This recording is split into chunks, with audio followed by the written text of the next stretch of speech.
Today, I actually want to talk to you about a relationship that is not necessarily as it appears. Specifically, the relationship between life and God. Because for many of us, and for many people around the world, life and God actually get confused and they appear to be one and the same. When I say that, what I mean is this. When life is good, it feels like God is good. And when life is not good, then God is not good. And if life gets really, really bad and people are experiencing this extreme disappointment, it's easy to assume that there is perhaps no personal God, or perhaps there is no God at all. And all this to say is it's very easy for disappointment with life to become disappointment with God. And I understand this because when your dreams and your aspirations don't come true, or when life is not working out, when it seems that things are working out for others but not for you, then people will say something like this: well, just pray and trust God. And after a while, you actually begin to equate your life experience with God. And you either decide that God is not good, that God is not personal, that God is not active, and perhaps that there is no God. Because when dreams don't come true and don't work out, we often turn our frustrations onto God. But what makes this complicated is if you were taught to believe in a personal God, or you were taught that God is behind everything, or God is a part of everyday life. And if so, it's virtually impossible not to begin to confuse your life experience with God and to place on God the frustrations that you will have in life. And that's why I said that it's easy for disappointment in life to become disappointment in God, or to get to a place where you don't even believe God exists anymore. And this is the case with today's bad boy of Easter. We don't know anything about this person at all. We don't know how old he was or his name, but his life would have spun out of control to find himself in this Roman jail cell. This person was condemned to death by crucifixion. And this was a particularly brutal form of capital punishment used by the Romans for various crimes. And I think we've got a slide here around crucifixion, and this is just some of the ways that the Romans used crucifixion. One was around rebellion. If you were to lead or participate in rebellions against the Roman rule, you will find yourself on the cross to be crucified. Slavery crimes that were committed by enslaved people, especially those deemed serious, like violence against their masters or attempted escape. Crucifixion, you could also be punished by crucifixion for robbery, in particular robbery that disrupted Roman trade routes or posed a threat to public safety. Then there was serious theft. There was murder. Especially brutal or high-profile murders could be punished by crucifixion. There is social status. So if you're a Roman citizen, you enjoyed some legal privileges, while non-citizens and enslaved people did not. And it was also the political climate. If there were periods of unrest or instability, crucifixion might be used more frequently. So no doubt this particular person would have seen the aftermath of a crucifixion. His only worth to the Roman Empire was to be an example and a warning to those who would defy the Romans. He knew exactly what it was for, and that he would fight and he would curse and he would scream and he would be defiant. But in the end, death would take him. He knew his body would be peeled down from the cross, only to be taken to the south end of Jerusalem, where his body would be dumped in the valley of Gehenna. And Gehenna is the place where rubbish would be burned. And symbolically, it means that it is a place of eternal punishment for the wicked. And so for this man, there would be no defense. There would be no mourners. His friends, his family, even his government, and even his God had abandoned him. He was to die a common criminal. But this man decided that he would die the way that he lived, that he would die defiantly. On that morning 2,000 years ago, they would drag him out of his cell, and he would discover that he would not die alone, but there would be two others that day. He would discover that morning that Jesus, the Jewish rabbi from Nazareth, had also been condemned to death, and that he would die with him as well. And so now in the Gospel of Luke, Luke tells us how this worked out. This story was written by someone who thoroughly investigated the reports and eyewitnesses to provide this accurate account of the events that happened. If you were to open up your Bibles to Luke chapter 23 and starting from verse 32. Luke chapter 23 and from verse 32. We're going to read through all of that. But I'm just going to break it down into parts so that we can work through this together. And so from Luke chapter 23, Luke writes the events of this day. He writes in verse 32, two others, both criminals, were led out to be executed with him, to be executed with Jesus. When they came to a place called the Skull, they nailed him to the cross, and the criminals were also crucified, one on his right and one on his left. And so I just want to pause here for a moment because there is so much packed into this one word, crucified. There is so much, and I want you to get this, there is so much pain, so much noise, so much terror, so much violence, agony, and in some cases, so much grief and sorrow. The crowds gathered to watch the humiliation, shouting, and there was chaos around this. And death would take hours and hours. In some cases, it would take 2 to 3 days for someone to die, depending on if they're actually tied up with ropes or nailed to the cross. The Romans, to their credit, they did not create crucifixion, but they certainly perfected it. And we read that two others, both criminals, hung to the left and to the right of Jesus. They would have hurled insults and profanity at those who came to watch, along with the Romans and those who were passing by. And I want you to get this. As the violence continues, as the screaming continues, the pain and all the commotion of this moment, all of that echoes through the air. These two criminals hear the man in the middle, this Jewish rabbi, utter words. And I want you to get this, utter words that is rarely heard from a Roman cross. Jesus said this in verse 34, "Father, forgive them, for they don't know what they are doing." All the while, the Roman soldiers gambled for everything Jesus owned, his clothes, while men are dying to his left and to his right. Jesus' enemies, if you can believe this, they celebrated, they mocked and scorned him. And yet Jesus from the cross actually prays for them.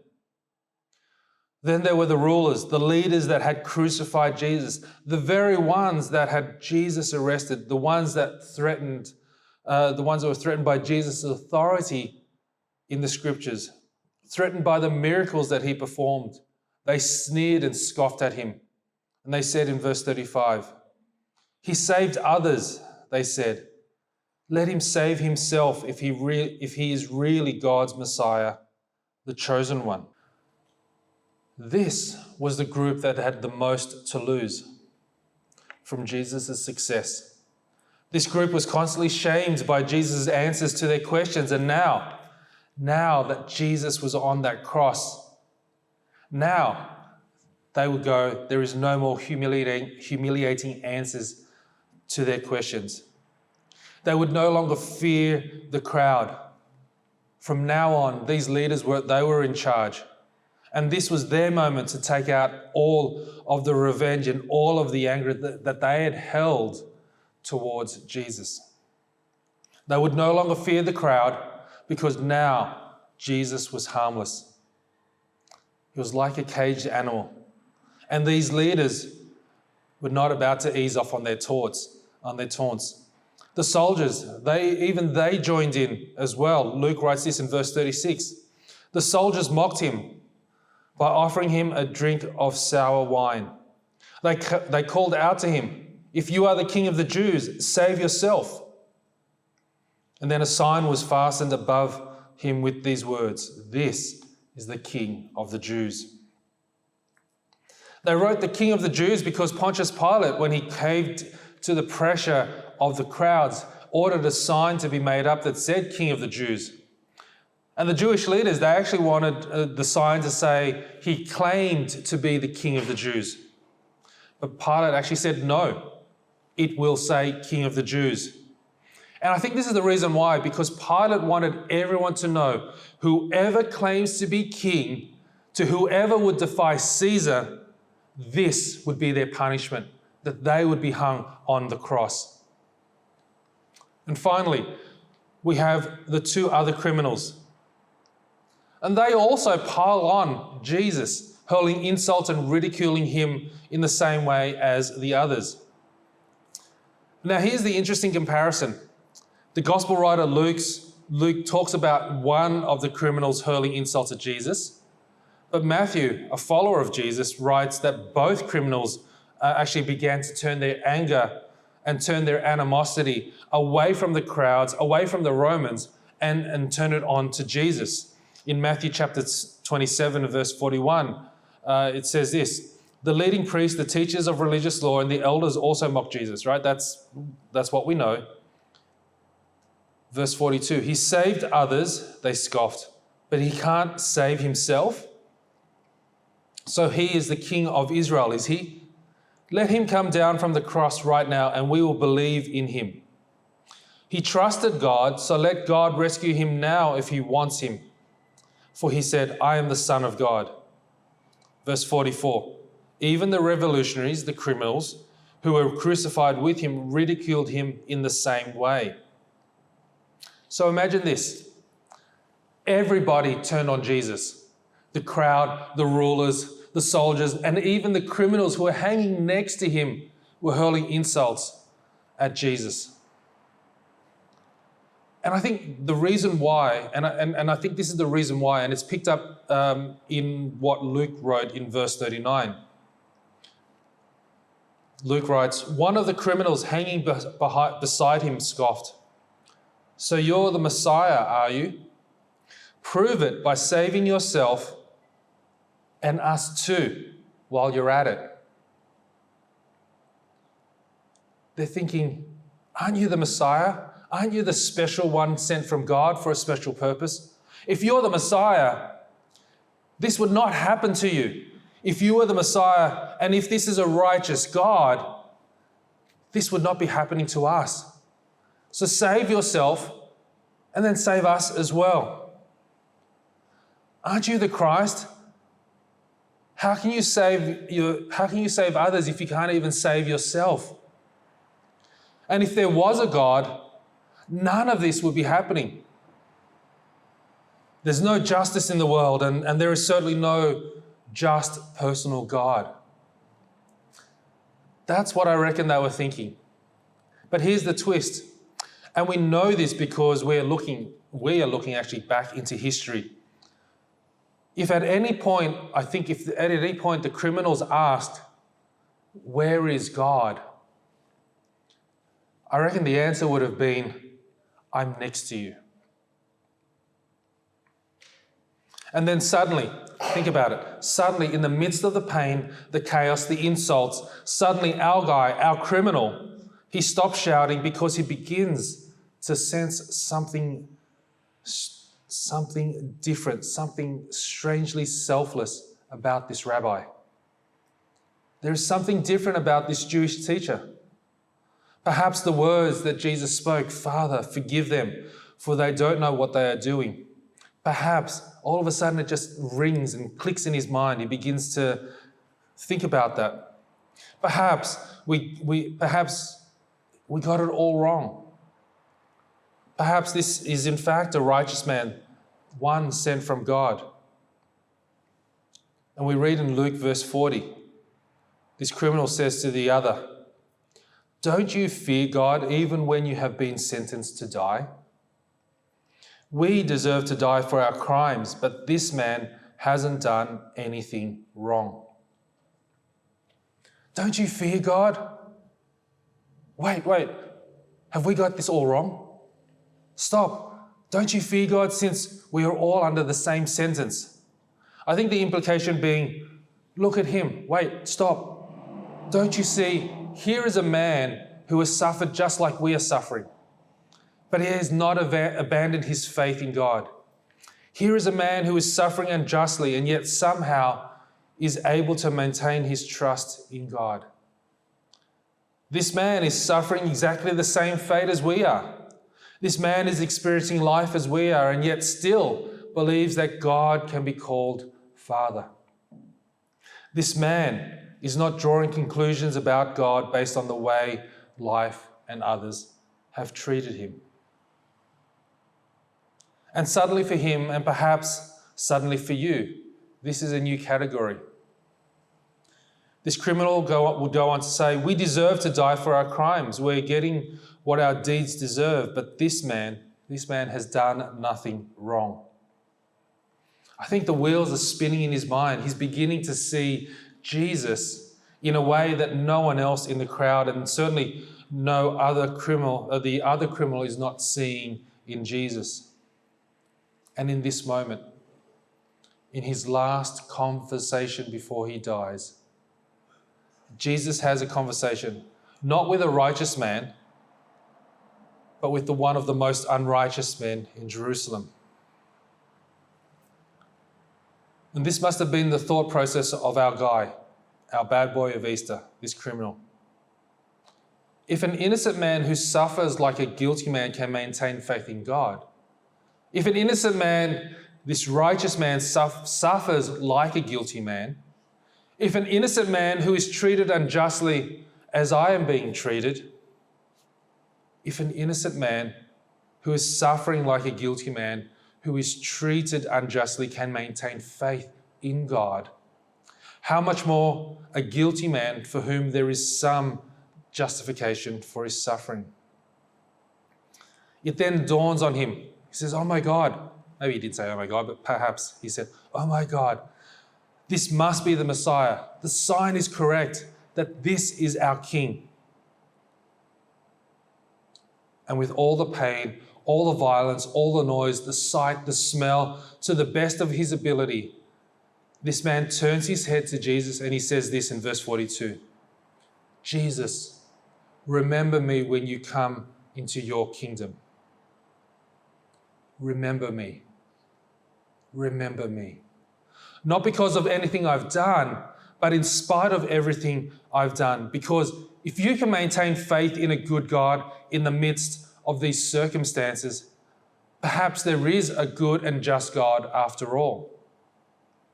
And Jesus replied in verse 43, I assure you, today you will be with me in paradise. In spite of all you've done today, you will be with me. Not because you're rededicating your life or you're promising to change your life. Right? This is a desperate plea for grace and mercy. And here Jesus says, today you'll be with me in paradise. Because Jesus' thoughts are not reflected in what's happening to you. Jesus' thoughts about you are not reflected in what is happening to you. Jesus' thoughts and his love for you is not reflected in what you are experiencing. And what if this is true? What if life has left you broken, but God has not left you? What if life has left you abandoned, but God hasn't? What if life is not reflective of the true nature of God? And this is the last message before Jesus dies. In verse 44, he says, then Luke tells us what happens next in verse 44. By this time it was about noon, and darkness fell across the whole land until 3 o'clock. The light from the sun was gone, and suddenly the curtain in the sanctuary of the temple was torn down the middle. Think about this. They were dragged out in the early morning. They crucified them. Then for the next few hours, they hung there on the cross in excruciating pain and misery. Then the curtain of the temple was torn in two. This curtain, this thick, overly engineered curtain that hung between the Holy of Holies, the place where God supposedly dwelt, that separated the rest of the temple and essentially separated the rest of the world from the presence of God. This curtain, the text tells us that when Jesus died, this curtain was ripped, not from the bottom up, but from the top down. And I think it's to signify that everyone is now welcome into the presence of God. In Matthew chapter 27 passage, verse 51, it says, "At that moment the curtain in the sanctuary of the temple was torn in two from top to bottom. The earth shook, rocks split apart, and tombs opened." In that moment, everything that separated every man and every woman and all humanity from God was taken care of through the death of Jesus. And with his dying breath, Jesus made his last statement, shouting, "Father, I entrust my spirit into your hands." And with those words, he breathed his last. This is the same Father who could have kept this from happening. The Father who could have spared Jesus' life. The Father who Jesus decided to trust anyway when he said, "I commit my spirit. I entrust my spirit into your hands." So here's the question that you may or may not have thought of yet. But have you confused life with God? Have you drawn conclusions about God because of what you've experienced in life? Have you drawn conclusions about God based on what has happened to you? Based on prayers that weren't answered? Based on loved ones that experienced things that you thought God should never allow to experience? Have you drawn conclusions about God based on your life experience?